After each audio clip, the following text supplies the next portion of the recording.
अब नेक्स्ट हम लोग जब करेंगे इस पे, तो जो भी हम लोग को समीकरण दिया हुआ है, समीकरण बनने की शर्त को अब हम लोग समझेंगे कि किस शर्त पे एक द्विघात समीकरण बना रहेगा। मतलब अगर मान लेते हैं कि हमारा द्विघात समीकरण अगर दिया हुआ है, क्वाड्रेटिक इक्वेशन अगर हमको दिया हुआ है x square plus b x plus c equal to 0, यह अगर दिया हुआ है x square plus b x plus c equal to 0, ये हो गया हमारा एक द्विघात समीकरण। तो इस द्विघात समीकरण में हम लोग अब पढ़ेंगे कि किस किस शर्त पे इस द्विघात समीकरण का, मतलब कौन से शर्त पे इस द्विघात समीकरण नहीं रहेगा, किस शर्त पे, आखिर वो शर्त क्या है, पहले हम लोग ये समझेंगे। उसके बाद बहुत सारी चीज़ों को बीच में हम लोग समझेंगे। तो इसमें ये जो हमारा जो इक्वेशन दिया हुआ है x square plus b x plus c equal to 0 में किस शर्त पे ये द्विघात समीकरण नहीं रहेगा, बल्कि कोई और समीकरण बन जाएगा, लेकिन ये द्विघात समीकरण नहीं रहेगा, किस शर्त पे, जरा देखा जाए। तो इस द्विघात समीकरण के लिए जो शर्तें जो देखी जाती हैं, उन शर्तों में हमारा ये सामने का जो कोएफिशिएंट दिख रहा, यहाँ पे जो इस समीकरण में जो चल राशि दिख रही है एक्स, इस एक्स को छोड़ करके जो गुणांक दिया हुआ है, जो कोएफिशिएंट दिया हुआ है, ए बी सी का जो टर्म यहाँ पे दिया हुआ है, इस ए बी सी टर्म के ऊपर ही, ए बी सी के मान के ऊपर ही ये द्विघात समीकरण रहता है या नहीं रहता है। यही मतलब इनके गुणांक के ऊपर डिपेंड करता है कि द्विघात समीकरण बनेगा कि नहीं बनेगा, किस शर्त पे ये द्विघात समीकरण होगा या नहीं होगा। यह हमारा डिपेंड करता है इस समीकरण के, इस द्विघात समीकरण के तीनों कोएफिशिएंट पर। एक्स स्क्वायर का कोएफिशिएंट जैसे ए है, यहाँ पे एक्स का बी है, और यहाँ पे एक्स टू द पावर 0 का जो सी है, तो यहाँ पे ए बी सी के ऊपर ही डिपेंड करता है। तो बेसिकली ए बी सी तीनों मानों पर डिपेंड नहीं करता है, ए बी सी तीनों पर डिपेंड नहीं करता है। इन तीनों में से कोई एक मान ऐसा है जिस पर ये डिपेंड करता है कि ये द्विघात समीकरण कब तक द्विघात समीकरण बना रहेगा और कब ये द्विघात समीकरण नहीं होगा। यहाँ पे हालांकि इस समीकरण का अगर हम लोग नेचर समझते हैं, इस समीकरण के दोनों मूलों के रूट को अगर समझते हैं, मूल की प्रकृति को, मूलों के नेचर को अगर समझते हैं, तो उनके नेचर को समझने के लिए हम लोग को इस पूरे इक्वेशन का जो सामने का जो गुणांक दिया हुआ है, इनका कोएफिशिएंट जो दिया हुआ, मतलब ए बी सी का जो टर्म दिया हुआ, उन्हीं के वैल्यू पर इस पूरे इक्वेशन का दोनों मूल डिपेंड करता है। ये हम लोग आगे भी पढ़ेंगे जब आगे हम लोग जब चलेंगे। तो बेसिकली इस पूरे समीकरण का 3 जो पार्ट दिख रहा है ए बी सी, यही तीनों पार्ट पे ये समीकरण पूरी तरह से टिका हुआ है। इन्हीं तीनों पे, मतलब ए बी सी, इन तीनों के मानों पे ही इस समीकरण का दोनों मूल का नेचर डिपेंड किया हुआ है। और साथ ही साथ ये समीकरण द्विघात समीकरण होगा कि नहीं होगा, ये भी डिपेंड करता है, लेकिन इन तीनों में से तीनों मानों पर नहीं, बल्कि किसी एक मान पर यह डिपेंड करता है कि द्विघात समीकरण होगा कि नहीं होगा। तो अब हम लोग यही समझेंगे कि वो कौन सा शर्त है और वो कौन सा मान है, ए बी सी तीनों में कौन सा ऐसा छिपा हुआ पार्ट है जिस पे ये समीकरण द्विघात समीकरण होगा और नहीं होगा। तो देखा जाए, सबसे पहले ए बी सी में, इन तीनों में पहले हम c बराबर 0 लेकर के देखते हैं। c बराबर 0 बैठाने पर हम इस समीकरण में x square plus b x plus c equal to 0, इस समीकरण में पहले c बराबर 0 हम देख रहे हैं बैठा करके कि क्या हो रहा है, लाइन बाय लाइन। ये भी बता दें कि इस समीकरण का द्विघात समीकरण होना या ना होना, इसमें ए बी सी जो तीनों दिया हुआ है, इसका कोएफिशिएंट इन तीनों मानों में से कोई एक मान पर डिपेंड करता है। और बेसिकली इस समीकरण का दोनों रूट इन तीनों पे ही, ए बी सी तीनों के मान पे ही ये डिपेंड करता है। उसका मूल का नेचर, उसके रूट की प्रकृति जो है, ये इन्हीं पे डिपेंड करता है। और बेसिकली हम लोग जब समीकरण के शर्त को समझ रहे हैं कि किस शर्त पे द्विघात समीकरण होगा या नहीं होगा, तो उसके लिए हम लोग क्या करते हैं, उसके लिए हम लोग ए बी सी तीनों के मानों को 0 रख करके देखते हैं सबसे पहले, क्योंकि 0 रहने पे ही ये द्विघात समीकरण होगा कि नहीं होगा ये समझ में आएगा। 0 रहने पे ही, क्यों 0 रहने पे ये समीकरण समझ में आएगा, ये अभी समझ में आ जाएगा। तो पहले c बराबर 0 रख करके देखते हैं। तो x square plus b x plus c, c क्या जगह पे यहाँ पे 0 हो जाएगा, इक्वल टू 0। तो मान लेते हैं कि 0 का कोई वैल्यू नहीं रहा, ये 0 हट गया, बराबर 0। तो समीकरण का सिर्फ और सिर्फ इतना भाग बच गया। समीकरण का ये जो भाग हमको दिख रहा है, समीकरण का ये जो भाग हमको दिख रहा है, इस भाग में हमको क्या दिख रहा है? चल राशि दिख रही है x, और उस चल राशि का ग्रेटेस्ट पावर 2 दिख रहा है। हम क्या बोले हैं? समीकरण द्विघात समीकरण तब तक रहता है जब तक उस समीकरण में जो चल राशि दिख रही है, जो वेरिएबल दिख रहा है, उसका ग्रेटेस्ट पावर 2 दिखता रहे। ग्रेटेस्ट पावर जब तक 2 दिखेगा वो द्विघात समीकरण होगा, ग्रेटेस्ट पावर 2 नहीं दिखेगा तो द्विघात समीकरण नहीं होगा। यहाँ पे क्या देख रहे हैं? c का मान जब 0 लिए है तो भी ये जो समीकरण रिड्यूस होकर के जो आया है, c का पार्ट गायब होकर के यहाँ पे समीकरण जो रिड्यूस होकर के आया है, इसमें हम देख रहे हैं क्या कि a और b जो हमारा कांस्टेंट पार्ट जो दिया हुआ है, कोएफिशिएंट जो दिया हुआ है वो तो है ही, x और x स्क्वायर का भी पार्ट है। तो ये जो समीकरण हम लोग देख रहे हैं, इस समीकरण में जो हमको चल राशि दिख रही है x, वेरिएबल जो x दिख रहा है, उस वेरिएबल का ग्रेटेस्ट पावर 2 अभी भी तो दिख रहा है, ग्रेटेस्ट पावर 2 अभी भी दिख रहा है। तो कहने का मतलब ये जो समीकरण हमको दिखा है, इस समीकरण में जो चल राशि दिख रही है, जो वेरिएबल दिख रहा है, उस वेरिएबल का ग्रेटेस्ट पावर 2 अब तक दिख रहा है, तो हम कहेंगे कि यह अब तक द्विघात समीकरण होगा, यह अभी भी ये द्विघात समीकरण होगा ही होगा। आई बात समझ में? तो कहने का मतलब c इक्वल टू 0 पर, c इक्वल टू 0 पर c का मान जब 0 लिए है तो भी ये द्विघात समीकरण बना रहा। इसका मतलब c के मान पर ये डिपेंड कर रहा है क्या कि द्विघात समीकरण होगा या नहीं होगा? c के मान पे डिपेंड नहीं किया, बल्कि c का मान जब 0 लिए तो c का मान 0 बैठाने पर भी ये समीकरण द्विघात समीकरण रहा। मतलब c का मान 0 हो या कुछ भी हो, समीकरण पर उसका कोई फर्क नहीं पड़ता है। अब आ जाते हैं b का मान 0 लेकर के जरा देखिए, तो x square plus b x plus c equal to 0 में b बराबर 0 बैठाने पर देखते हैं कि क्या आता है। तो a x square plus b की जगह पे 0 इंटू ये x plus c equal to 0, तो ये हो जाएगा x square plus c equal to 0। देख रहे हैं क्या कि जब b का मान जब 0 लिए तो b वाला पार्ट पूरी तरह से हट गया, जिस तरह से c का पार्ट यहाँ से हट गया उसी तरह से b वाला पार्ट पूरी तरह से हट गया, और हटने के बाद ये समीकरण पूरी तरह से रिड्यूस होकर के एक नया समीकरण दिखा रहा है। लेकिन जो नया समीकरण दिखा रहा है उस नए समीकरण में चल राशि दिख रही है x और उसका ग्रेटेस्ट पावर दिख रहा है 2। इसका मतलब अभी भी ये द्विघात समीकरण के रूप में है, अभी भी ये द्विघात समीकरण के रूप को त्यागा नहीं है, ये अपने गुण को त्यागा नहीं है। b का मान 0 हो जाने पर भी नहीं त्यागा, यहाँ पे c का मान 0 रखने पे भी नहीं द्विघात समीकरण हिल नहीं पाया, द्विघात समीकरण तब भी द्विघात समीकरण रहा। b का मान जब 0 रख लिए तो भी ये द्विघात समीकरण रहा। अब देखते हैं यहाँ पे थर्ड कंडीशन में x square plus b x plus c equal to 0 में हम a बराबर जरा 0 रख करके देखते हैं। a बराबर 0 बैठाने पर तो a की जगह पे यहाँ पे हो जाएगा 0 into x square plus b x plus c equal to 0। तो ये वाला पार्ट हो गया पूरी तरह से 0, फिर ये b x plus c equal to 0, 0 का कोई वैल्यू नहीं, अब हो गया b x plus c equal to 0। अब हम देख रहे हैं क्या कि ये जो द्विघात समीकरण था, ये द्विघात समीकरण का मान जब a बराबर जब 0 लेकर के जब बैठा करके देख रहे हैं, तो a का मान जब 0 बैठा है तो देख रहे हैं क्या कि एक्स स्क्वायर का पार्ट पूरी तरह से गायब हो गया, और जो नया समीकरण हमको मिला उस समीकरण में, ये समीकरण अभी भी है लेकिन उस समीकरण में हमको एक चल राशि, एक वेरिएबल दिख रहा x, और उस वेरिएबल का ग्रेटेस्ट पावर अब 2 नहीं दिख रहा। तो जब किसी समीकरण का ग्रेटेस्ट पावर 2 नहीं दिखेगा तो क्या वो समीकरण द्विघात समीकरण कहलाएगा? बिल्कुल नहीं। इसका मतलब ये द्विघात समीकरण नहीं है। लेकिन ये द्विघात समीकरण नहीं बना, नहीं हुआ, किसके कारण नहीं बना? जब a का मान जब 0 लेकर के देखे तब। बेसिकली हम पहले भी बताए थे, यहाँ पे जब शुरू किए हैं तो कहने का मतलब किसी एक समीकरण, कोई एक समीकरण द्विघात समीकरण होगा कि नहीं होगा वो डिपेंड करता है एक्स स्क्वायर का होना या ना होना। अगर किसी समीकरण में जो चल राशि दिख रही है, जो वेरिएबल दिख रहा है, उस वेरिएबल का ग्रेटेस्ट पावर 2 होगा तो वो द्विघात समीकरण होगा, ग्रेटेस्ट पावर 2 नहीं होगा तो द्विघात समीकरण नहीं होगा।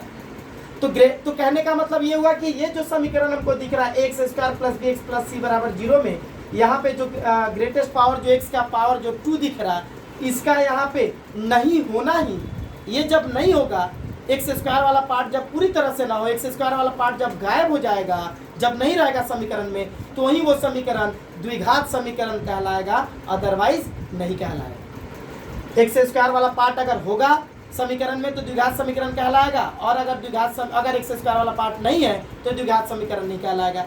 इसका मतलब एक्स स्क्वायर वाला पार्ट नहीं होगा। कब नहीं होगा? जब ये पूरी तरह से जीरो बन के हट जाए। तो एक्स स्क्वायर वाला पार्ट में जब ये पूरी तरह से जीरो बन करके अगर इसको हटना है तो एक्स के मान के ऊपर ये डिपेंड नहीं करेगा कि जीरो होगा कि नहीं होगा, ये डिपेंड करेगा ए के मान के ऊपर। तो ए का मान अगर हम जीरो ले लिए तो जीरो लेने से ही, सिर्फ और सिर्फ ए का मान जीरो लेने से ही एक्स स्क्वायर वाला पार्ट पूरी तरह से गायब होगा। ए का मान जीरो छोड़ करके अगर कोई और मान लेंगे, कोई भी मान ले ले, एक ले ले, माइनस एक ले ले, दो ले ले, माइनस दो ले ले, तीन ले ले, माइनस तीन ले ले, कुछ भी ले ले, जीरो छोड़ के कुछ भी ले ले, ये जीरो छोड़ के कुछ भी लेंगे, जो भी मान लेंगे द्विघात समीकरण बना रहेगा। लेकिन अगर हम लोग सारे मान को छोड़ के सिर्फ जीरो ले लेंगे, ये तुरंत एक्स स्क्वायर वाला पार्ट गायब हो जाएगा, और एक्स स्क्वायर वाला पार्ट गायब होकर के ये द्विघात समीकरण के रूप में नहीं रहेगा, द्विघात समीकरण का रूप ये त्याग देगा। लेकिन कब त्यागा? जब ए का मान जीरो रहा तब। मतलब बेसिकली एक्स स्क्वायर का गुणांक जब जीरो रहेगा तो हम कहेंगे कि ये द्विघात समीकरण नहीं रहेगा। आई बात समझ में? अगर देखा जाए तो यहाँ पे अगर x square plus b x plus c बराबर जीरो में, x square plus b x plus c बराबर जीरो में अगर ए की जगह पे वन लेकर के देखते हैं, तो ए की जगह वन अगर लेंगे तो one into x square plus b x plus c equal to zero, तो वन से एक्स स्क्वायर का इंटू होगा तो x square plus b x plus c equal to zero. द्विघात समीकरण रहा, ये भी द्विघात समीकरण है। ये वाला जो फॉर्म मेरा रिड्यूस होकर के आया ये भी द्विघात समीकरण है। और ये वाला जो एक्स ए की जगह पे जब वन लेकर के चले हैं और इस इक्वेशन में जब मान बैठाए हैं तो भी देख रहे हैं क्या कि ये द्विघात समीकरण है, यह अभी भी द्विघात समीकरण है। लेकिन जब यहाँ पे ए का मान जब जीरो बैठाए तो ये जो समीकरण हमको मिला, रिड्यूस होकर के जो समीकरण मिला, ये समीकरण अब द्विघात समीकरण नहीं रहा, द्विघात समीकरण नहीं है। क्यों नहीं है? क्योंकि यहाँ का एक्स स्क्वायर वाला जो पार्ट है, इसका जो वेरिएबल का जो ग्रेटेस्ट पावर वाला जो पार्ट है 2, वो पावर यहाँ से हट गया, और वो तभी हटेगा जब यहाँ पे ए की जगह पे जीरो रहेगा। ए का मान जब जीरो बैठाएंगे तो ही एक्स स्क्वायर वाला पार्ट जीरो से इंटू करके एक्स स्क्वायर वाला पार्ट गायब होगा। नहीं तो ए की जगह पे कोई भी मान ले ले, अगर हम वन लेंगे तो भी एक्स स्क्वायर रहेगा, टू लेंगे तो भी एक्स स्क्वायर वाला पार्ट रहेगा, थ्री लेंगे तो भी एक्स स्क्वायर वाला पार्ट रहेगा, गायब नहीं होगा। एक्स स्क्वायर वाला पार्ट गायब होने का सिर्फ और सिर्फ एक ही कंडीशन है कि बस ए ले लिया जाए जीरो। अगर ए ले लिया जाएगा जीरो तो पूरी तरह से एक्स स्क्वायर वाला पार्ट गायब हो जाएगा। मतलब द्विघात समीकरण को बनाने वाला जो वेरिएबल का जो ग्रेटेस्ट पावर वाला जो पार्ट है एक्स का पावर 2, वो पूरी तरह से गायब हो जाएगा। और जब ये गायब होगा तो हम कहेंगे कि ये द्विघात समीकरण नहीं रहा। तो अभी हम लोग देखें ये कंडीशन कि जब c का मान जब जीरो लिए तो ये द्विघात समीकरण के रूप में है, अभी भी ये अपना गुण नहीं त्यागा। मतलब c बराबर जीरो ले लेने पे ये अपने गुण को नहीं त्याग रहा द्विघात समीकरण, मतलब अभी भी ये द्विघात समीकरण के रूप में बना हुआ है। मतलब c बराबर जीरो इस समीकरण को हिला नहीं पाया। फिर जब b का मान जब जीरो लेकर के देखे तो b का मान जब जीरो लेकर के देखे तो भी ये द्विघात समीकरण के रूप में बना है। ये द्विघात समीकरण के गुण को त्याग नहीं रहा है b का मान जीरो हो जाने पर भी। मतलब b का मान जीरो भी इस समीकरण को हिला नहीं पाया। लेकिन जैसे ही a का मान जीरो ले लिए तो a का मान जीरो लेने से द्विघात समीकरण को ये हिला दिया, द्विघात समीकरण को रिड्यूस कर दिया, द्विघात समीकरण को बदल दिया। मतलब अब ये द्विघात समीकरण नहीं रहा। इसका मतलब एक द्विघात समीकरण के रूप में तभी बना रहेगा जब एक्स स्क्वायर का गुणांक, ये क्या था a, coefficient of x square था, एक्स स्क्वायर का गुणांक कोएफिशिएंट ऑफ एक्स स्क्वायर जब तक जीरो ना हो तब तक ये द्विघात समीकरण के रूप में बना रहेगा। जब एक्स स्क्वायर का गुणांक जीरो हो जाएगा, अगर एक्स स्क्वायर का गुणांक यहाँ पे a है तो a अगर जीरो हो जाएगा तो द्विघात समीकरण नहीं होगा, a जीरो नहीं होगा तो द्विघात समीकरण नहीं होगा। a अगर जीरो नहीं रहेगा तभी जाकर के द्विघात समीकरण बना रहेगा। a का मान अगर जीरो हो गया तो ये द्विघात समीकरण नहीं होगा। a की जगह पे यहाँ पे कोएफिशिएंट चाहे कुछ भी हो एक्स स्क्वायर का, a हो, b हो, c हो, कुछ भी हो, बस ये कोएफिशिएंट जो एक्स स्क्वायर सामने का कोएफिशिएंट वो जीरो ना होने पाए। अगर वो जीरो हो गया तो द्विघात समीकरण नहीं बनेगा, नहीं रहेगा, वो द्विघात समीकरण के रूप में नहीं रहेगा। और अगर ये जीरो मतलब हो जाता है तो द्विघात समीकरण नहीं होगा। और जीरो की जगह पे कोई भी मान ये हो तो ये तब तक द्विघात समीकरण बना रहेगा जब तक ये का मान जीरो ना हो। आई बात समझ में? तो ये कंडीशन क्या हुआ, समीकरण बनने का शर्त क्या हुआ कि हम लोग द्विघात समीकरण अगर बना रहे हैं तो द्विघात समीकरण में x स्क्वायर का जो गुणांक है वो 0 ना होने पाए। आई बात समझ में? तो ये कहलाएगा, तब तक ये द्विघात समीकरण बना रहेगा। तो इसका कंडीशन हम लोग लिखेंगे कि जब a बराबर 0 हो तो द्विघात समीकरण x square plus b x plus c बराबर 0 एक द्विघात समीकरण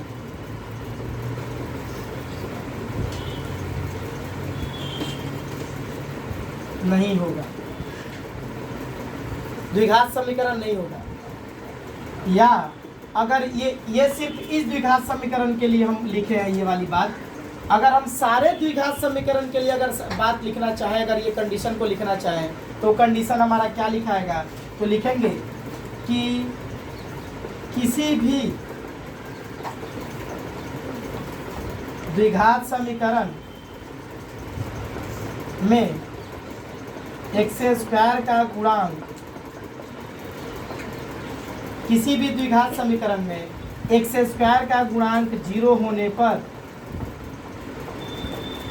वह द्विघात समीकरण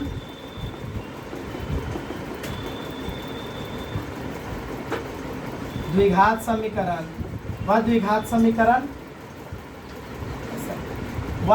द्विघात समीकरण नहीं होगा।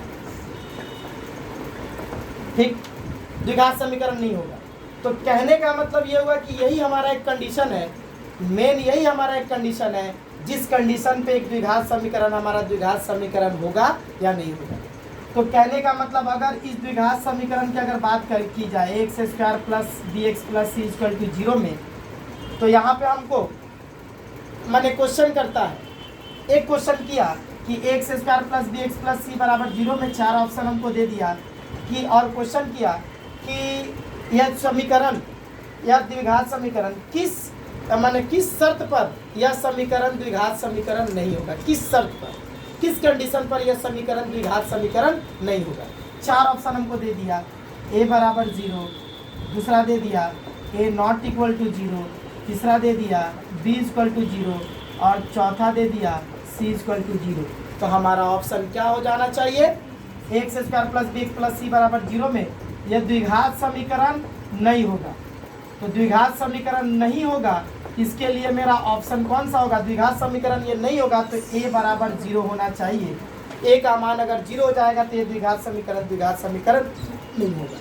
आई बात समझ में? इस क्वेश्चन को घुमा करके फिर बोलता है कि किस शर्त पर x square plus b x plus c बराबर 0, ये जो समीकरण है ये किस शर्त पर द्विघात समीकरण होगा, द्विघात समीकरण होगा।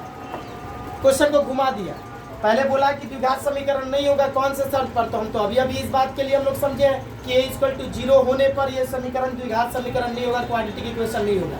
लेकिन अभी इसी क्वेश्चन को जस्ट घुमा दिया, बोल दिया क्या कि ये समीकरण किस शर्त पर द्विघात समीकरण बना रहेगा। तो कहने का मतलब, और ऑप्शन यही चारों है, तो इन चारों में हमारा कौन सा ऑप्शन तब सही होगा, यहाँ पे अब सोचा जाएगा कि इन चारों में तब हमारा कौन सा ऑप्शन सही होगा। इसके लिए भी यही ऑप्शन दिया, इसके लिए भी यही ऑप्शन दिया, अब इन चारों में हम अपना कौन सा ऑप्शन तब लगाएंगे। तो a इक्वल टू 0 कर देने पे तो ये द्विघात समीकरण नहीं होगा, लेकिन बोला है क्या कि द्विघात समीकरण बना रहेगा। तो कब? अभी हम बताए, थ्योरी में ही बताए कि a इक्वल टू 0 ना हो करके a का मान कुछ भी, a का मान 0 बस ना हो, a का मान कुछ भी हो लेकिन 0 ना हो, उस शर्त पे ही ये द्विघात समीकरण बना रहेगा। तो कौन सा ऑप्शन तब इसमें मारा जाएगा? सेकंड वाला, ये वाला ऑप्शन होगा, a नॉट इक्वल टू 0। इसका मतलब होता है a नॉट इक्वल टू 0 मतलब a का मान 0 नहीं होगा। तो a का मान 0 नहीं होगा लेकिन कुछ भी हो सकता है, 1 -1 2 -2 3 -3 4 -4 कुछ भी, लेकिन 0 ना हो।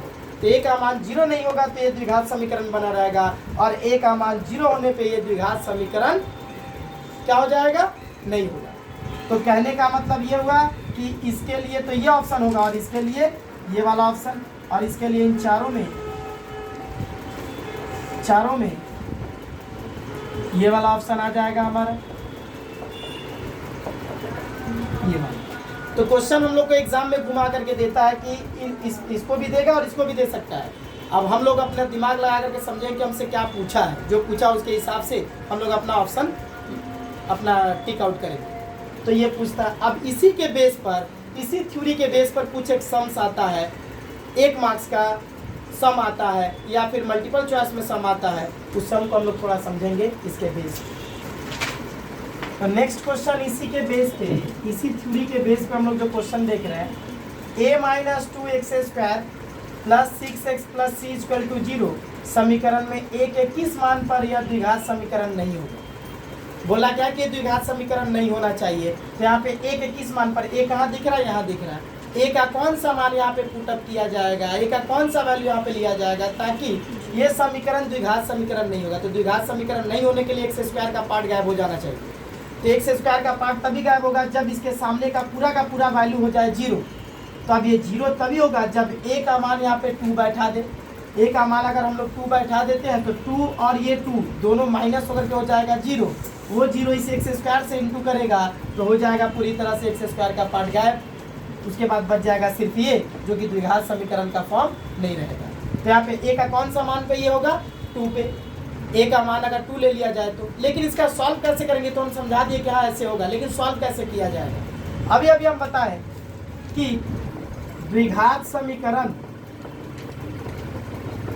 नहीं होगा कब, जब द्विघात समीकरण ये नहीं होगा जब बताएं अभी कि किसी भी तरह का, हर तरह का द्विघात समीकरण को लेकर के हम एक मतलब कि कंडीशन लिखे कि जितने सारे द्विघात समीकरण, सभी द्विघात समीकरण में x² का जो गुणांक है वो 0 हो जाए तो समीकरण नहीं बनेगा।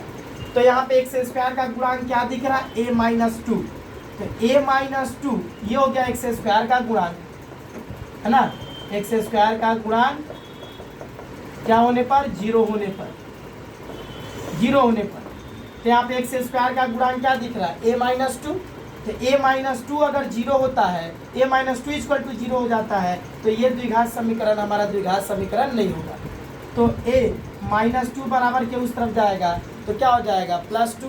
तो यहाँ पे a का क्या मान निकल के आया, 2, मतलब a बराबर 2, a का मान 2 होने पर यह द्विघात समीकरण नहीं होगा, समीकरण नहीं होगा। अब थोड़ा सा देख लिया जाए, थोड़ा सा यहाँ पे सॉल्व करके भी, a-2x² plus 6x plus c equal to 0 करने का तरीका यही है। ये हम समझा रहे हैं कि हाँ बात सही है। a की जगह पे 2 अगर यहाँ पे बैठा दिया जाए तो 2 - 2 ये x² plus 6x plus c equal to 0, ये दोनों घट के हो जाएगा 0 इंटू ये x² plus 6x plus c equal to 0। तो ये पूरी तरह से क्या हो जाएगा, गायब हो जाएगा। और ये जब गायब होगा तो ये हो जाएगा 6x plus c equal to 0। आई बात समझ में, 6x plus c equal to हो जाएगा हमारा क्या, 0। आई बात समझ में। तो ये क्या द्विघात समीकरण हुआ, बिल्कुल नहीं, क्योंकि इसमें x का जो पार्ट है, जो वेरिएबल है उसका ग्रेटेस्ट पावर 2 है ही नहीं।